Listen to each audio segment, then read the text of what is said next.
Are you currently going through stressful times, emotional pain, trauma? Maybe you're going through awakening or dark night of the soul. Does it all seem like it's so overwhelming and too much to hold on? Keep watching to find out why it is imperative that you do hold on in there and why it won't last forever. So, for a moment, bring to mind a little caterpillar. It's crawling along on the ground and it's very heavy, it can't yet fly. And then suddenly one day it gets into a cocoon. Now, when we think of the word cocoon, it can bring to mind something like a duvet that is cozy and warm and comforting. But the reality of a cocoon for a moth or a butterfly is that it's a place where it sheds most of its body. It's a place that is filled with turmoil and destruction and pain. And through this is where the caterpillar transforms into a butterfly or moth that is so light that when it emerges, it can fly. So, this is a way to see going through the dark times that the painful times when they happen, they are forging us. It's like a sword forge. You get the piece of metal and you bang it and bang it and bang it, and through that you get a sword, which is a symbol of strength, and it cuts through nonsense, and it is just so powerful. So with those analogies, we can know that the pain that we're going through, it's not going to last forever. It's happening for a reason, and there's going to be light at the end of that tunnel. And so, in the same way that the cocoon teaches the moth or the butterfly how to shed all of what it doesn't need and how to fly, we can start to ask ourselves, what is this pain trying to teach me? What is the lesson? Where am I finding endurance in this experience? And it's like an obstacle course. So it's difficult to get through that, and it's tiring, and it just seems like so much, but it's teaching us how to become stronger. It's teaching us endurance. It's teaching us to overcome things that we never thought we could overcome. So an example for me was my sacred, loving, beautiful little mum who had the big C for 3 years, and she passed away to it in my teens. So I tried to find a lesson and things to be grateful for the loss of the person who I was closest to in my life. So what I realised, I was grateful that she was no longer suffering and she could be free like a butterfly.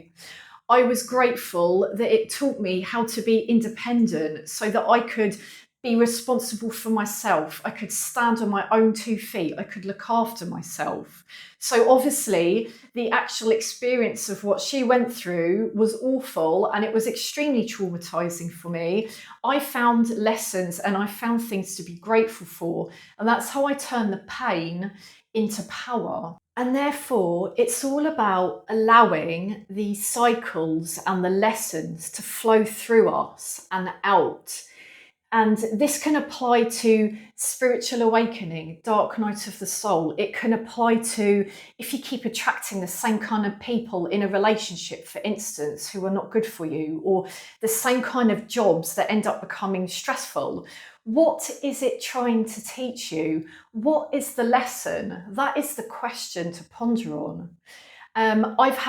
Since my awakening, I've had dark night of the soul a few times. Each time it's only lasted between 12 hours and 2 days, which might sound like a joke, but it's because I allow it to process so quickly.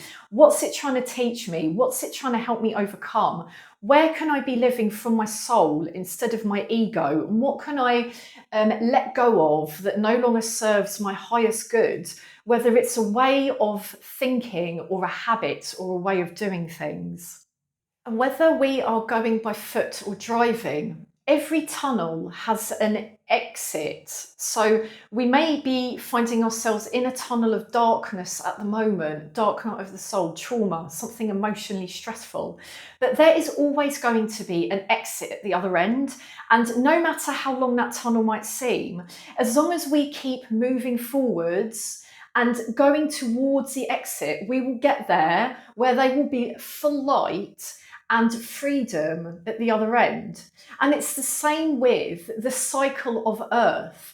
Every day there is a night time, and every night ends, and so comes the dawn and the light and illumination. And we are part of Earth, so we are a part of this cycle. We are the same. Your night will become daytime again. So sometimes when things are really tough, all we can do is come back to feeling grounded, present, and appreciate what we have in the moment. No matter how small, there will always be something to find gratitude for. I'll link a meditation, which is gratitude for the elements. So this is just about imagining being in nature and realizing how abundant we already are through earth, air, fire, and water, the sun, the rain, the grass, etc. And grounding is just coming back to the body, feeling your feet on the ground, just noticing the present moment, not being in the future, not being in the past. Things that have happened may be harsh and we can heal those.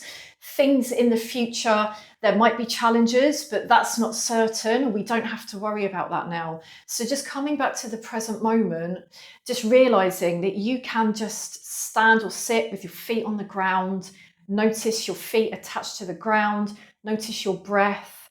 Calm the breath. This is grounding. I'll link at the end a video of ways to help reset the nervous system to bring calm into the body. And if you found this helpful today, please do pop a comment down below. And I hope this has helped you to see that there's light at the end of the tunnel and whatever you're going through will not be forever. Until next time, peace out.